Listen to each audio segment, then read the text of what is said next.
फहमियों के ख़त्म करने का ज़रिया। हमारे एक और बुज़ुर्ग हैं डॉक्टर मतीनुद्दीन सलीम साहब, और भी मल्लपल्ली में ऐसे डॉक्टर हजरात हैं।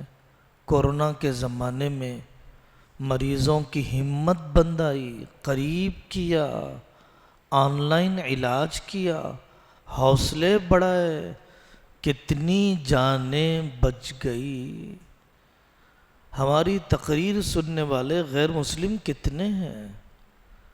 हम उलमा का गैर मुस्लिमों के साथ कितना इख्तिलात है, लेकिन आपका है। आपका प्रोफेशन ज़्यादा इफ़ेक्टिव होगा गैर मुस्लिमों के सामने इस्लाम की तस्वीर को पेश करने में। हमारे एक बुज़ुर्ग थे हज़रत मौलाना अबुल हसन अली नदवी रहमतुल्लाहि अलैह। ट्रेन में सफ़र कर रहे थे, एक साधु साहब सवार हुए। हज़रत की बर्थ नीचे वाली थी, वो बूढ़े साधु की ऊपर वाली थी। हज़रत ने उस साधु के एहतराम में अपने नीचे की बर्थ छोड़ दी और ये कहा कि बाबा जी आप यहाँ आराम कर लीजिए, मैं ऊपर आराम कर लेता हूँ। दोस्तों ने कहा कि हज़रत आप कौन से जवान हैं, आप ज़्यादा मुस्तहिक थे नीचे सोने के। हज़रत ने फरमाया भाई, गैर मुस्लिमों के साथ रवादारी का कोई छोटा मौका भी मिले तो उसे नज़रअंदाज नहीं करना चाहिए। इस्लाम की तस्वीर पेश करने का छोटा अमल भी मिले तो उसकी नाकदरी नहीं करना चाहिए। हमारे एक रिटायर्ड बुज़ुर्ग हैं, जोलॉजी के बड़े माहिर हैं। वो अपनी बाइक में हमेशा एक छोटी सी शीशी में पेट्रोल रखते हैं, डीजल रखते हैं, सिर्फ इसलिए कि सड़क पर चलते चलते किसी की गाड़ी रुक गई पेट्रोल के न होने की वजह से, वैसी नागहानी इमरजेंसी में मदद करने के लिए। पेट के लिए जीने वाले बहुत हैं, इस्लाम के लिए जीने वाले चाहिए। अब हम डॉक्टर अब्दुल जलील साहब किरमानी से दरख्वास्त करते हैं कि अपना मुहाज़रा पेश फरमाएं। अस्सलाम वालेकुम। जी,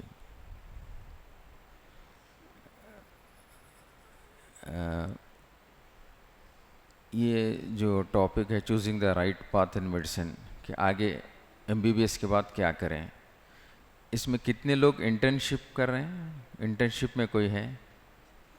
अच्छा, जिसका कंप्लीट हो गया, सॉरी, जो एमबीबीएस कंप्लीट कर चुके हैं, ठीक है, ओके।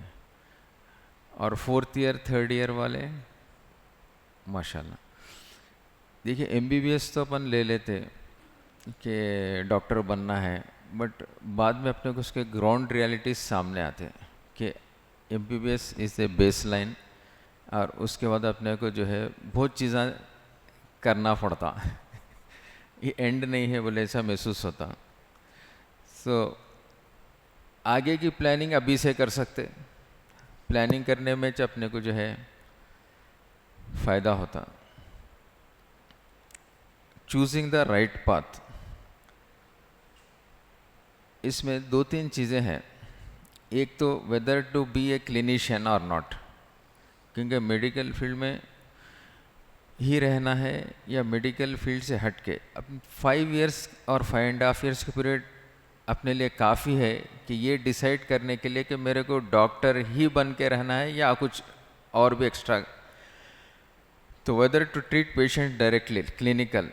दूसरा, हमारे फर्स्ट ईयर के और सेकेंड ईयर के सब्जेक्ट्स नॉन क्लिनिकल सब्जेक्ट्स हैं, जिसमें पेशेंट्स को डायरेक्ट ट्रीट नहीं करते। Anatomy, physiology, biochemistry, microbiology, pharmacology, pathology, So you don't treat patients directly. Some other fields are there, radiology वगैरह भी, जिसमें you don't treat them directly. तो पेशेंट्स के साथ इंटरेक्शंस की कैपेसिटी अपने है नहीं है, अपन सेल्फ जज कर लेना.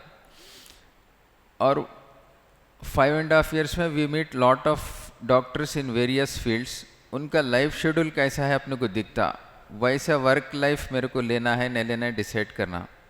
और लास्टली कि नॉन क्लिनिकल भी है. अगर सपोज हमको मेडिसिन नहीं भाई 5-5.5 साल में देख लिया, अब मेरे को मेडिसिन में इंटरेस्ट उतना नहीं है, मैं एलिड फील्ड्स में देख लूँगा, क्योंकि वो कैपेसिटी, वो डेडिकेशन, वो हार्डवर्क, वो परसिवरेंस मेरे से मुश्किल है. वही मैं दूसरी जगह करूँगा तो और अचीव कर सकूँगा.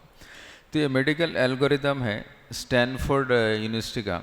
Any medical student once he completes, he can decide whether he wants to leave the medical field to do some allied subjects, bioinformatics है, lab research है, biotechnology, public health, all this, or he can enough know this is enough for me, MBBS is enough for me, I'll practice in this with all honesty and integrity. और दूसरा जो है indirect patient care and direct patient care fields है. First I will start with those fields which we don't think about most. The non-clinical career paths. अब क्योंकि every year 1,25,000 doctors आ रहे हैं, but the requirement is not that much.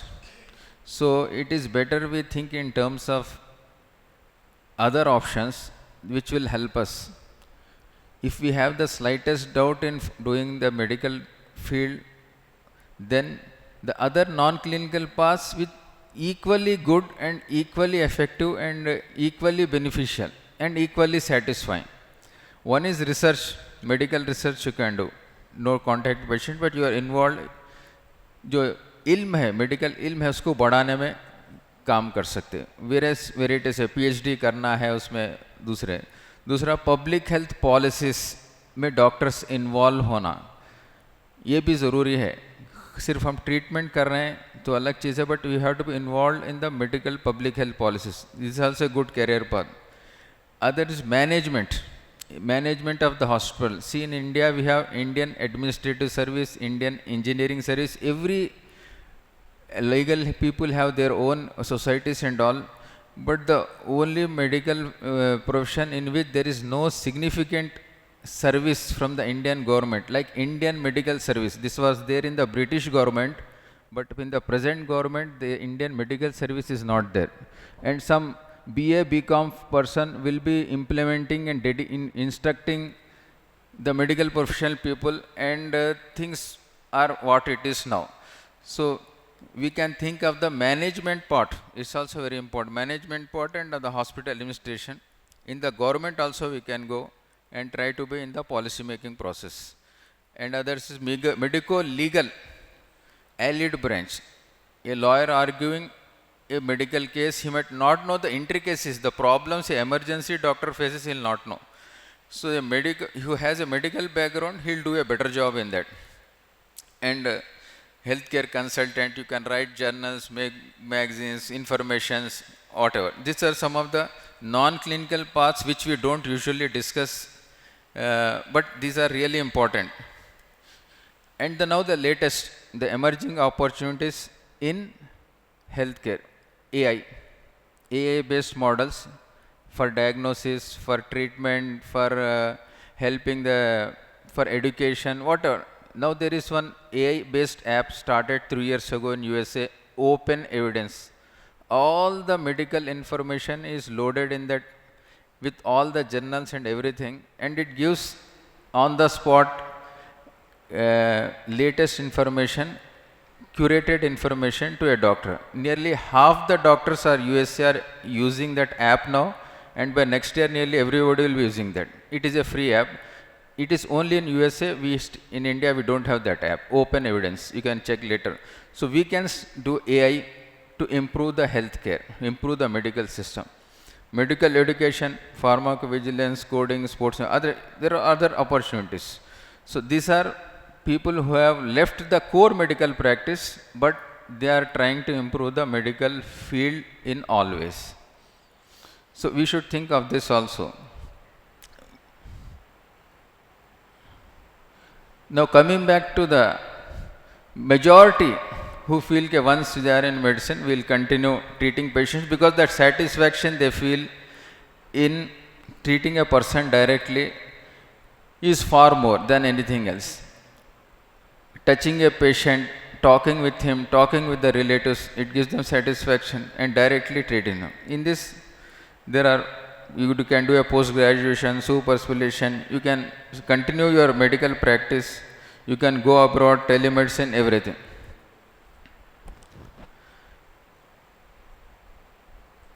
What are the ways, things which involve a person in his decision making process?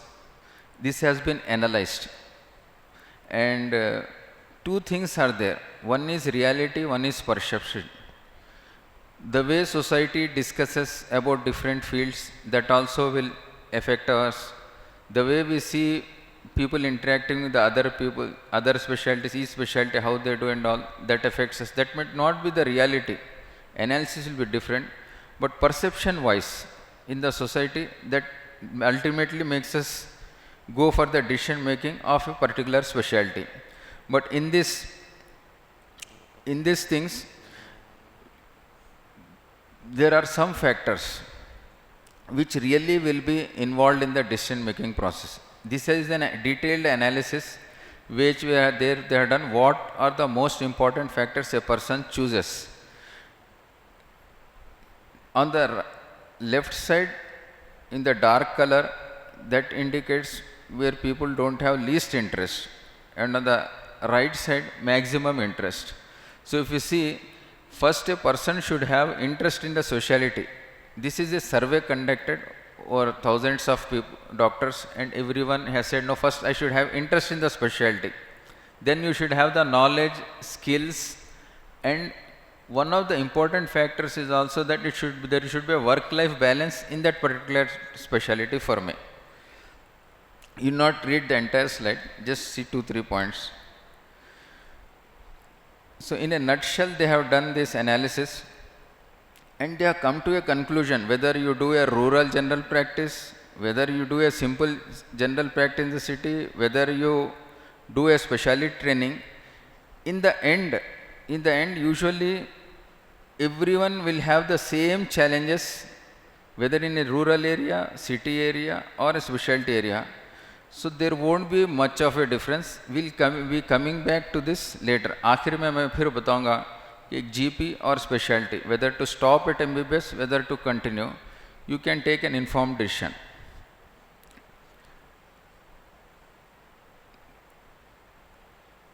Now coming to the specialty, suppose once we think, no, I have to do some specialty training, gain some specialist, become a specialist in that particular field. But what to do? Which specialty choose? Broadly, there are two programs in medicine. One is the medical specialty, where you will be writing medicines and all. And another is the surgical specialty, in which physical work is involved. आपको physically वो काम करना पड़ता और physically उस चीज़ को जो है आप treat करते हैं.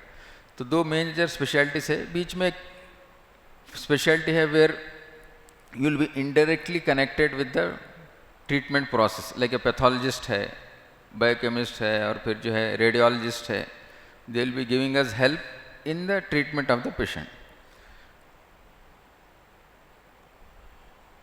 Road map of choosing a medicine. Some questions you have to ask yourselves,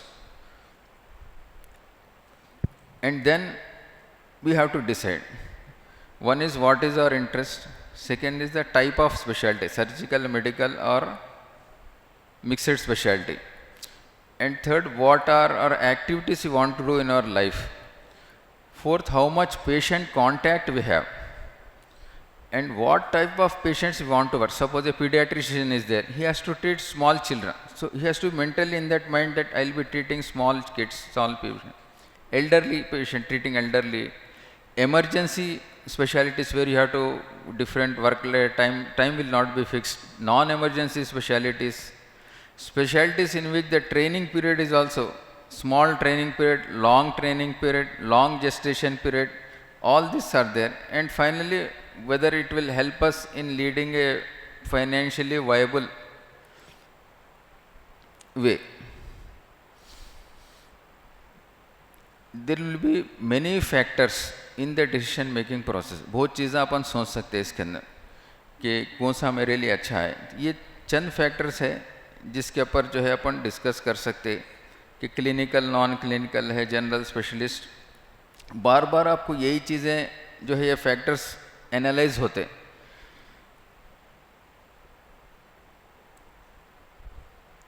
जो MBBS के ग्रेजुएट्स थे उनके एक बार सर्वे हुआ और उसके अंदर वो लोगों का फर्स्ट ये survey which shows the perception change और the speciality choosing which people change over the period of years.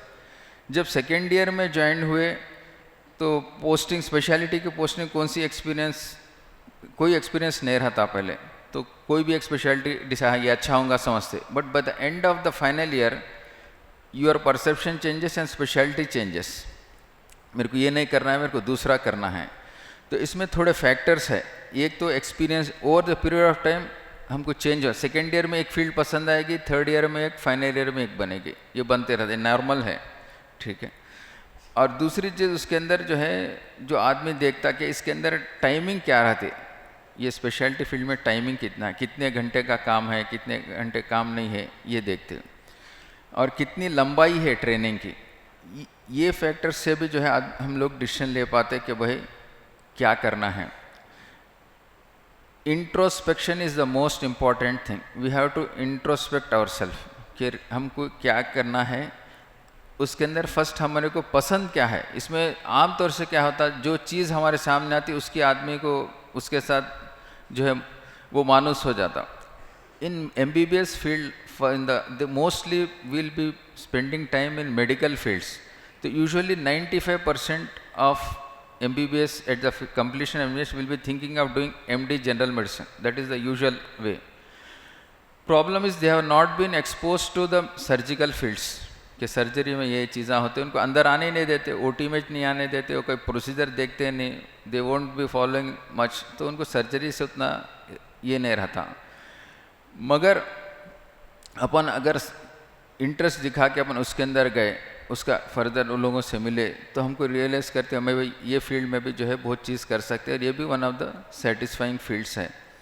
सो उसके अंदर लोगों से एक्सपोज होना पड़ता। We have to go to those particular departments and see them.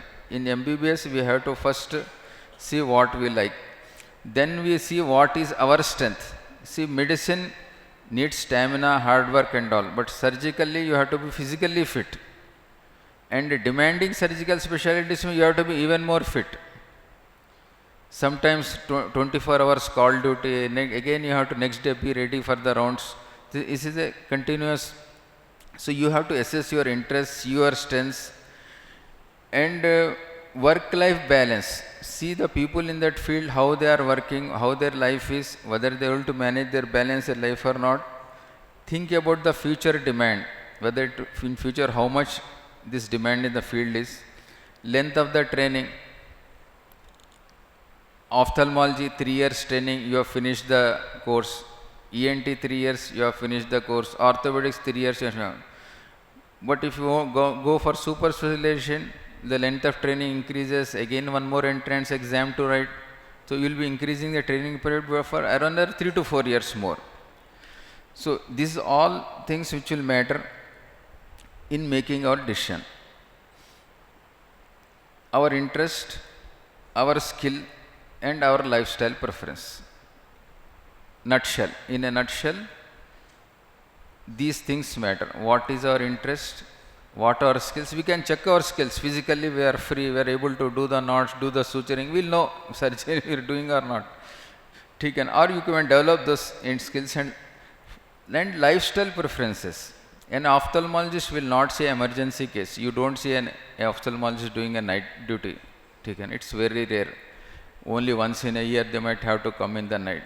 But some emergency medicine, you have to be there 24 hours dealing with tight situations, stressful situations, how to handle them. It all depends on your interest and skill level and your preferences, what you want to do. Finally, any field, once you decide, okay, I have decided for orthopedics, then you meet the surgeons or people who have done orthopedics and discuss with them. Stay with them, spend some time with them. then only finalize that decision. ठीक है ना? Don't just go through what you hear and what you read from the books. You physically involve yourself in that particular field for 1 month, 2 weeks, then only finalize that particular field. This is an analysis of some of the important factors which people who have done their specialty training and then they are working in the field, they have said the most important factors which led them to select the field is lifestyle, flexible working hours, compatible to family life, comprehensive patient care and intellectual challenge. See, in every analysis, people will have different factors which led them to choose that particular field. For each one it is different. We have to, in USA they have tried to analyze whether a personality of a person can be matched with one particular specialty. Personality with a specialty. Surgical fields, they feel that person should be strong, decisive, take immediate decisions, and an extrovert personality. Medical, it may be introvert, he not speak to, but he can write the medicine and send them away. So they have 4 personalities they have formed, and in that they have done another further analysis, 16 type of groups they have formed, and each personality they have linked to some specialties. This is there online, you can check this. This is called Myers-Briggs type indicator. You can check your personality in that. This is not a hard and fast rule, but this is used for counseling the medical students. You check yourself what you have. So most likely you will be matching with these specialties. But this is not a hard and fast. Compulsory नहीं है कि इसमें एक personality हमारी type हो तो हम वही करें, ऐसा नहीं है. बट अब हमारे लिए एक इंडिकेटर है. फाइनली एक एनालिसिस करें. 25 साल जो जेफरसन यूनिवर्सिटी, वहाँ यूएस का एक फेमस यूनिवर्सिटी है, वहाँ के जो मेडिकल डॉक्टर 1975 से 2000 तक 25 साल से जितने डॉक्टर्स वहाँ से ग्रेजुएट हुए, सबको जो है वो लोग सर्वे भेजे, एनालाइज करें कि भाई आप इतने साल ऑलरेडी कर लिए, आप सेटिस्फाइड है नहीं है, और किन फैक्टर से आपको सेटिस्फैक्शन मिली. तो उसके अंदर हम लोग अभी तक जो डिस्कस करें लाइफस्टाइल प्रेफरेंसेस, ये दूसरे चीज़ें, बट और उसका फाइनेंशियल वायबिलिटी. बट इनका एनालिसिस ये था कि जिस काम के अंदर उनको सेटिस्फाई, एक तो अगर वो लोग अच्छे कॉलेज से पढ़े हैं और अच्छी उनकी ट्रेनिंग हुई उनका, तो वो लोग बहुत सेटिस्फाइड थे. पीजी कोर्स अच्छी जगह करे तो वो लोग बहुत सेटिस्फाइड, उनका डिपार्टमेंट अच्छा था, वर्ल्ड रैंक, तो वो लोग सेटिस्फाइड थे. और वो लोग इस वजह से भी सेटिस्फाइड थे कि they were involved in academic activity, learning activity and professional associations. So these things matter more for us. That's why I am stressing on this point here is we should try to get trained in the best possible place. Best possible. For our undergraduate training, okay, you are not exposed to much of the patients and all. But postgraduate training, you should do in the best possible place. You have to get a good rank in the NEET, put in efforts. Otherwise, if you do from a lower college, our standards will become low from day one. So I would suggest to you, you plan, if you are thinking of specialty, try to get in the best place. So once you trained in a blessed place, your confidence level itself increases. And you will be in the academic activity, professional activity, learning, everything academic, you will be satisfied. So try to do from the best place possible. For that you have to prepare well from now onwards.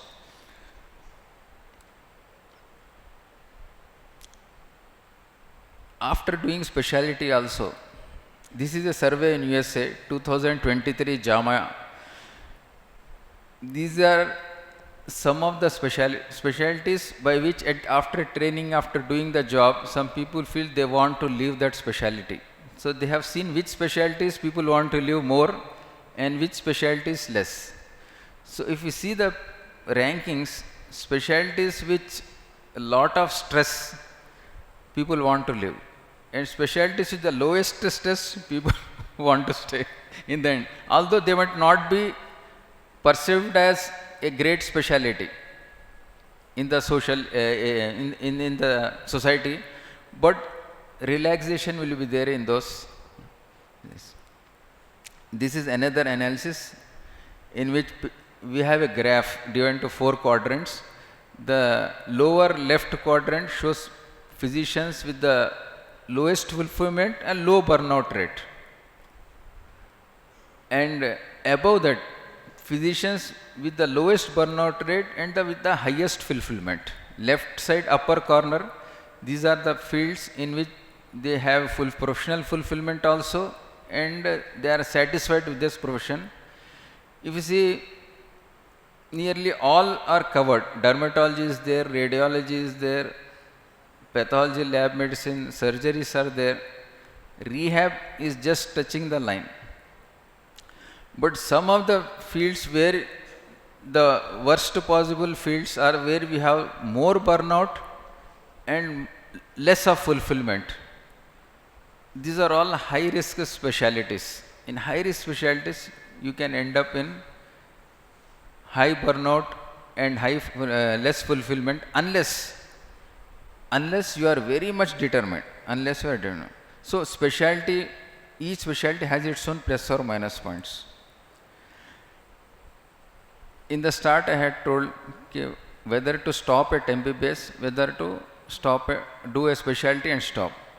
This is an analysis from Australia, where at the end of a few years, whether you are a specialty surgeon or specialized doctor or you are a general practice, in the end the graph is the same.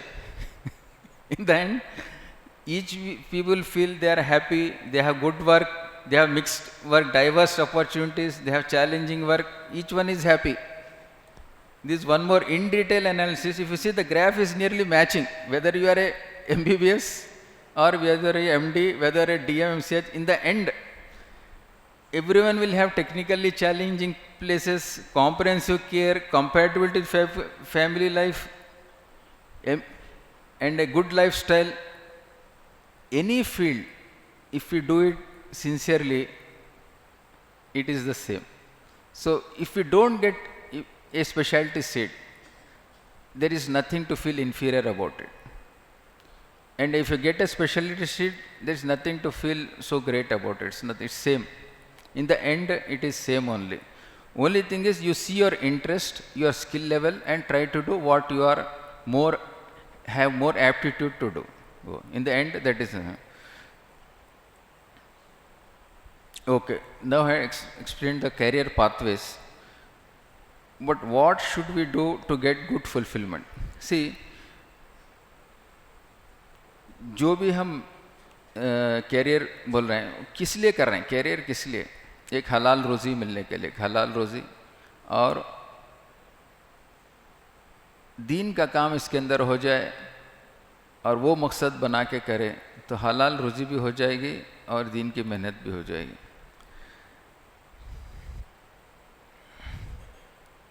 तो ऐसा काम जिससे लोगों की मदद हो और वो काम में हमारे पास महारत हो और जहाँ हमारे साथ साथी मिल के करे तो वो काम के अंदर आदमी को बहुत सुकून मिलता।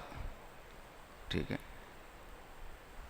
और वो काम जिसके अंदर हमारा ज़िंदगी, वर्क और लाइफ, जिम्मेदारियाँ पूरी हम कर सकें। हमारी जिम्मेदारी एक प्रोफेशनल है, एक फैमिली है, एक सोसाइटी है, ये सारे जिम्मेदारियाँ हैं। हम एक कोई ज़्यादा कर देंगे तो दूसरा जो है झुक ऊपर चले जाएगा, उसमें कमी हो जाएगी। तो हमारा जो भी स्पेशलिटी हो, जो भी हम कर रहे हैं जॉब, उसके अंदर हमारा वर्क लाइफ बैलेंस हो, हर एक का हिस्सा उसके अंदर हो, हमारे फैमिली का हिस्सा हो, दीन के मेहनत का हिस्सा हो, ठीक है ना, प्रोफेशनल हिस्सा हो, एकेडमिक का हिस्सा हो, रिसर्च का हिस्सा हो, हर एक के हिस्से उसके अंदर बने, ये बैलेंस बनाना है। अब इसमें थोड़ी मुश्किलात पेश आते, मगर एक चीज़ याद रखने की है कि जिसके अंदर हम महारत हासिल कर लिए, महारत हासिल करना असल ये है, you should become good in whatever you do, whether you are a GP or whether you are specialist, whether super specialist, जो आप कर रहे हैं उसमें आप महारत हासिल करना। महारत हासिल करना बोले तो क्या है? अब अच्छा पढ़ना। अब MBBS अच्छा पढ़ना, ये बेस है। MBBS में तो जान लगा के पढ़ना, टॉप लाना, थरो होना, anatomy, physiology, biochemistry, you should B thorough. अगर ये हम बेसिक्स हमारे पास नहीं है, आगे हमारी इमारत ठहर नहीं सकती। फाउंडेशन जिसका सही होगा वहीं इमारत ठहरेगी। तो you should be very very professional in MBBS, very very dedicated, very sincere. ये नॉलेज तो आपको हासिल करना ही करना है और बेस्ट तरीके में करना है। एफर्ट्स लगाना, हार्ड वर्क करना, ऐसा नहीं इजी गोइंग नहीं है, ऑप्शनल नहीं है। इंजीनियरिंग के एग्जाम में हम देखते 10 क्वेश्चन में से 3 आंसर करो बोलते बोले तो आप 1/3 भी लिख लिया आप पास है। MBBS में वैसा नहीं है, आपको 10 में से 10 अटेम्प्ट करना ही है। There is no option, no choice. उनका क्वेश्चन पेपर में भी 1 और बोल के रहता, ये आंसर करो या ये आंसर हो गया। अपने को ऐसा नहीं है, एक ही क्वेश्चन उसका आंसर। पेशेंट अपने को ऑप्शन नहीं देता। You have to, when it comes to the problem you have to solve it, give it a proper direction. ये मेरा फील्ड नहीं है तो दूसरे के पास भेजना, मगर आपके पास वो नॉलेज रहना। तो इसके लिए ईमानदारी से करना, हमारी पढ़ाई हम ईमानदारी से करना। ये हम जो है उम्मत के लिए सर्विस अगर करना है तो ईमानदारी से MBBS करना। अब डॉक्टर ईमानदार बनना है तो पढ़ाई ईमानदारी से करना पड़ता है। यहाँ शॉर्टकट करेंगे वहाँ फंस जाएंगे, वहाँ फंस जाएंगे। तो अब ज़रा मेहनत करके कोशिश कर लेना, ठीक है। अच्छा, एक है कि हमारे नौकरी से हम कुछ डिफरेंस ला सकते क्या। डिफरेंस लाने में आदमी को सेटिस्फेक्शन होता और उसका फ़ायदा भी होता, अपने लिए, अपने सोसाइटी के लिए और पूरे दुनिया के इंसानों के लिए। इसमें एनालिसिस करे वो लोग। मेकिंग ए डिफरेंस माने क्या, इसका डेफिनेशन है कि कितने लोगों को आप मदद कर सके, कितने लोगों की ज़िंदगियाँ आप बेहतर कर सके और लॉन्ग टर्म में बेहतर कर सके, कितने लोगों का कर सके। तो इसका मतलब है कि आप ज़्यादा से लोगों को मदद करो, जितनी दूर तक हो सके मदद करो, और ये ज़्यादा देर तक करते रहो। ये है 3 चीज़ें हैं इसमें, ठीक है ना। द नंबर्स और to the extent and for a long term. तो जितना हम ये चीज़ कर सकेंगे वो जॉब में हमको उतना सेटिस्फेक्शन होता। एक डॉक्टर नलिन बोल के थे, जो डायरिया से लोग मर जाते थे 1950s में, 40s में कॉलरा आउटब्रेक होता तो लाखों लोगों की डेथ हो जाती थी। तो उन्होंने रियलाइज़ करे, जनरल फिजिशियन थे, MBBS डॉक्टर थे, उन्हें रियलाइज़ करे कि अगर हम उनको पानी पिलाएं नमक डाल के और शक्कर डाल के तो डायरिया आता था मगर उनकी जान नहीं जाती थी। पानी पिलाते गए तो उनकी सेहत बन जाती थी। तो एक सिंपल नुस्खा था, उनका ऑब्जर्वेशन था, and now it is the standard of therapy. पूरे दुनिया में जो है ORS थेरेपी चलता। डायरिया है तो पहले भाई रिप्लेस कर दो, जो पानी जा रहा बॉडी से निकल जा रहा, सॉल्ट्स चले जा रहे हैं, you immediately replace. Slowly body adjust हो जाती, 2-4 दिन के अंदर फिर राइट हो जाते। तो एक आदमी की कोशिश से this has become a standard of therapy, ठीक है ना, and help thousands of people. एक एनालिसिस है, life saved by a single doctor. एक आदमी MBBS करे या स्पेशलिटी करे, पूरी ज़िंदगी में हो सकता वो एक 1000 लोगों को मदद करे, 10,000 लोगों को मदद करे, 20,000 लोगों को मदद करे, बट मिलियंस में हिसाब नहीं है। बट डॉक्टर जो नलिन करे वो नियरली जो है मिलियंस ऑफ पीपल को हेल्प हुआ। सिंपल नुस्खा था, ये रिसर्च बोल सकते हैं आप इसको, एक एडवांसमेंट ऑफ मेडिसिन। तीसरी चीज़ ये थोड़ा लैंडस्टीनर है नो, ब्लड ग्रुप्स डिस्कवर करे पुराने और 100 साल पहले, but that blood groups analysis has helped us in treating patients from the day it has been discovered. And if we evaluate how many lives might have been saved by that, millions.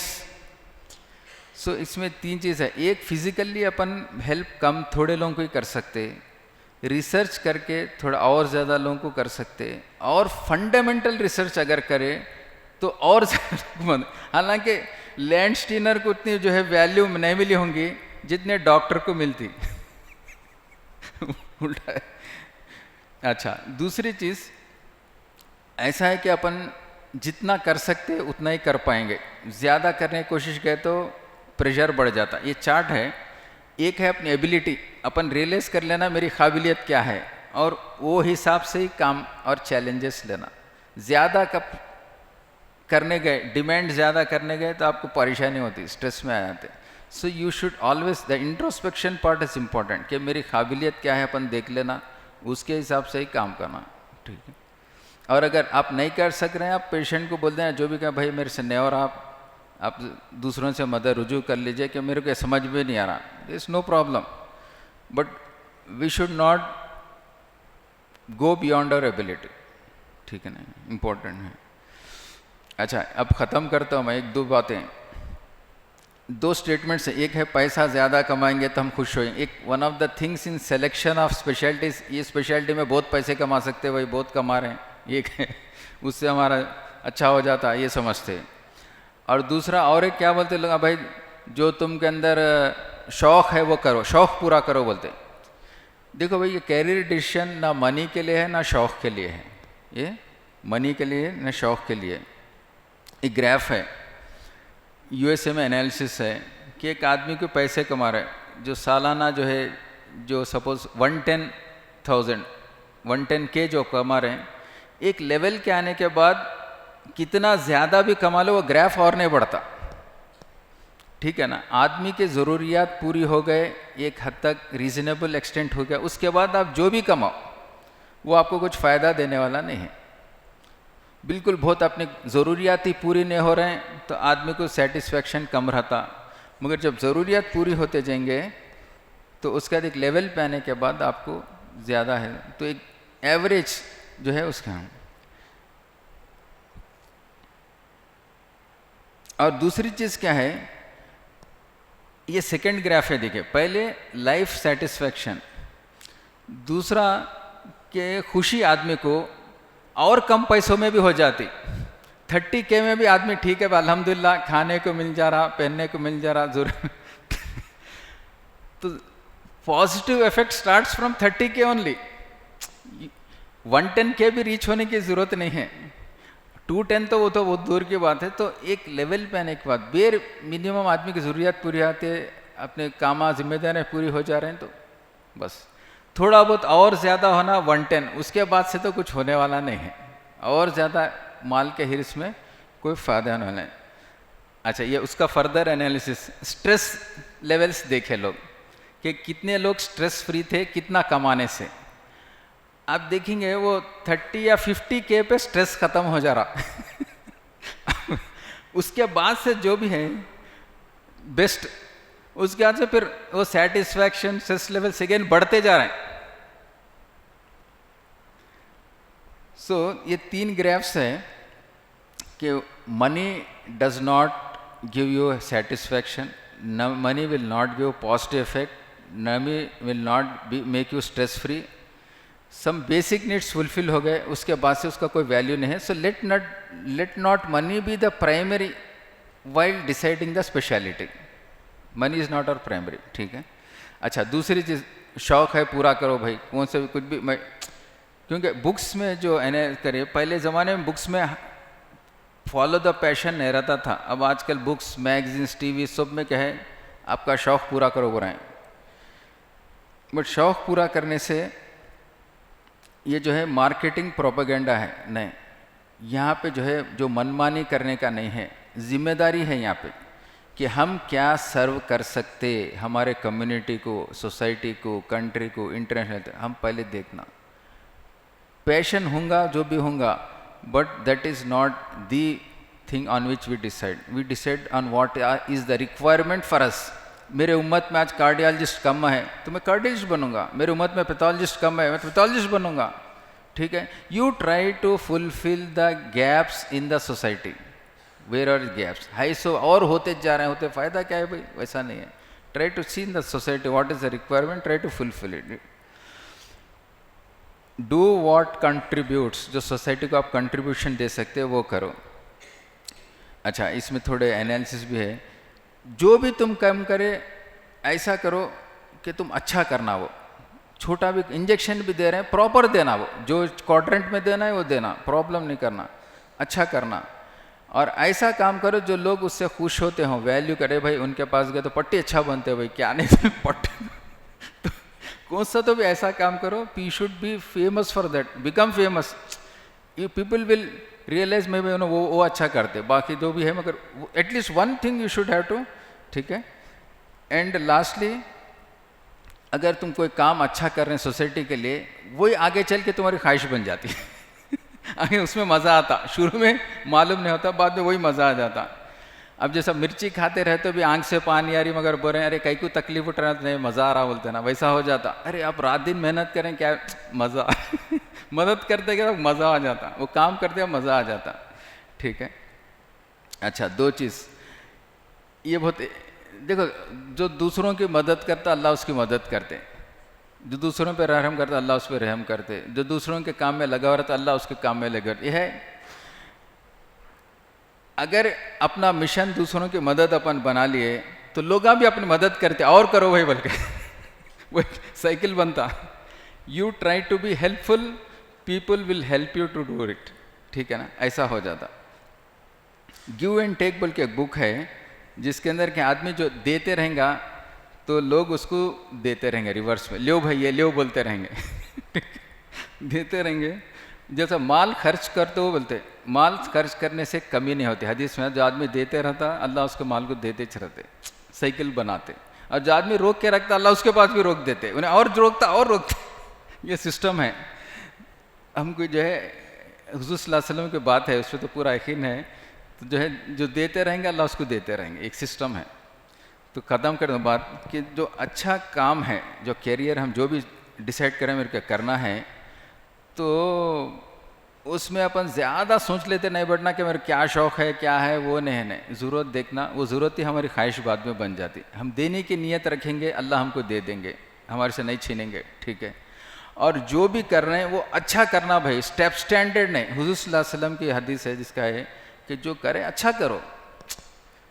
अरे भाई जाते बात भी सही नहीं करते बोलते, तो कहीं को ऐसा यू जो भी काम करें, छोटा भी काम कर रहे हैं अपन, बड़ा भी काम कर रहे हैं, वो अच्छा करने का देंगे। तो that's why again back to first statement कि आप लोग जो पढ़ रहे हैं वो बहुत ही कंसंट्रेशन के साथ, ईमानदारी के साथ, ये मेरे को अच्छा करना है सोच के पढ़ना। मेरे एग्ज़ाम पास होने के नियत से मत पढ़ो। मैं बोलने का है एग्ज़ाम मेरे को क्लियर कर लेना है, लास्ट में 1-2-4 दिन पढ़ लिए निकल गए, नको बाबू, अच्छा पढ़ने का देखो। अभी तक हम नहीं पढ़े कोई बात नहीं, अब से अच्छा कॉन्सेंट्रेट। क्योंकि जब मैं MBBS में था, हम लोग MBBS first year second year third year में थे, अख्तरी साहब स्टूडेंट्स के ज़िम्मेदार थे और हमेशा बोलते थे कि देखो तुम लोग दीन की मेहनत की नीयत से पढ़ोगे तो जो कुरान शरीफ के अंदर हुरूफ पे अल्लाह एक हुरूफ पे 10 नेकी देंगे, तुम्हारी ये तालीम के भी एक हुरूफ पे अल्लाह 10 नेकी देंगे बोलते थे। तो ये जो है लाइट लेके करने का नहीं है, एग्ज़ाम पास हो जाना है, निकल जाना है, उशारी से मैं निकल गया, नको। No shortcuts in life, there are no shortcuts. You have to go for the proper way, read properly and try to do what you can contribute to the society. मैं आपको बताया, जो लोग सौों की हेल्प करते वो डॉक्टर बनने से, जो लोग लाखों में हेल्प करते वो रिसर्च करने से, और जो लोग मिलियंस में हेल्प करते वो एकेडमिक रिसर्च में जो जाते हैं ना, वो लोगों का रहता। देखिए उसका उतना वैल्यू नहीं है सोसाइटी में, बट फ़ायदेमंद चीज़ सब में ज़्यादा वो है। ठीक है, शुक्रिया। रास्तों से बचना है। मिजाज ऐसा बनता जा रहा है, शॉर्ट्स के देखने का, शॉर्ट्स के पहनने का, जंक फूड के खाने का, इजी मनी का, फ्रॉडियों का हिस्सा बनने का बहुत नुकसानदेह तरीक़ा है। अपनी ज़िंदगी, अपनी सोच के रुख को बदलना है। सबसे बड़ा जाहिल है जो ये समझता है कि मुझे सब मालूम है। सबसे बड़ा मगरूर है जो ये समझता है कि मुझे तरबियत की ज़रूरत नहीं। एक्सीडेंट और हवादिस से सीखने से बेहतर है कि आदमी अपने बड़ों की नसीहत से सीखे। हज़रत नबी पाक सल्लल्लाहु अलैहि वसल्लम ने एक सहाबी रोज़ा नमाज तिलावत में इतना डूब रहे थे कि घरवाली को वक्त नहीं दे रहे थे, शेड्यूल बैलेंस करके दिया। इन्ना लिनफ्सिका अलैका हक्का वलिज़ौजिका अलैका हक्का, तुम्हारी जान का भी हक़ है, तुम्हारी बीवी का भी हक़ है, दो रास्ते हैं, इस्तिखारा, इस्तिशारा। पहले माहिरीन से पूछ ले, मशवरा, और दूसरा अल्लाह से खैर मांग ले। इस्तिखारा, इस्तिखारा के लिए कोई ख्वाब ज़रूरी नहीं, इस्तिखारा का कोई ऐप नहीं है।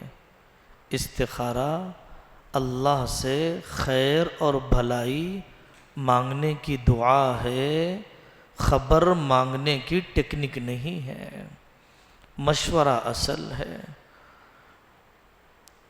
नाकामियों से डरना नहीं चाहिए, नाकामियाँ ही कामयाबियों की तरफ ले जाती है। नाकामियों का दुनिया पर एहसान है।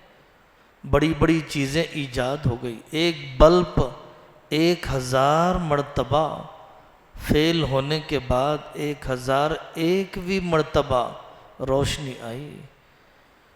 जो रिस्क लेता है वही 6 मारता है। तो रिस्क लेना चाहिए अल्लाह की ज़ात पर यकीन करते हुए। डॉक्टर साहब ने जैसे फरमाया, कोताही हो गई, कोई बात नहीं, अल्लाह ताला तौबा करने पर गुनाहों को नेकियों से बदल देते हैं।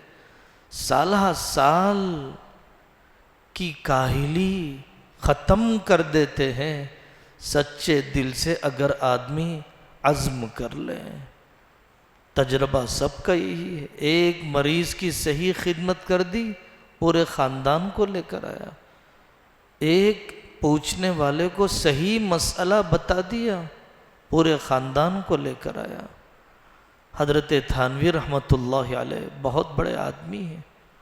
वो फरमाते थे, जब कोई मेरे से मसला पूछता है अल्लाह की तरफ मुतवज्जे हो जाता हूँ, ऐ अल्लाह मैं तो जानता नहीं, आप रहबरी कर दीजिए। वो फरमाते थे कि आदमी ला आलम, मैं नहीं जानता हूँ कहने का जो हौसला करता है वही इल्म वाला बन सकता है। एक अल्लाह वाले से पूछा गया, नुस्खा लिखूं तो क्या दुआ पढ़ूं? सुबहानका ला इल्म लना इल्ला मा अल्लमतना इन्नका अंतल अजीजुल हकीम। ए अल्लाह मैं नहीं जानता हूँ, आप जानते हैं। जैसे रेडियो का कांटा बदल जाता है तो न्यूज़ बदल जाती है, दिल का कांटा अल्लाह की तरफ आ जाता है, वहाँ से इल्म के रास्ते चश्मे उबल जाते हैं, खुल जाते हैं।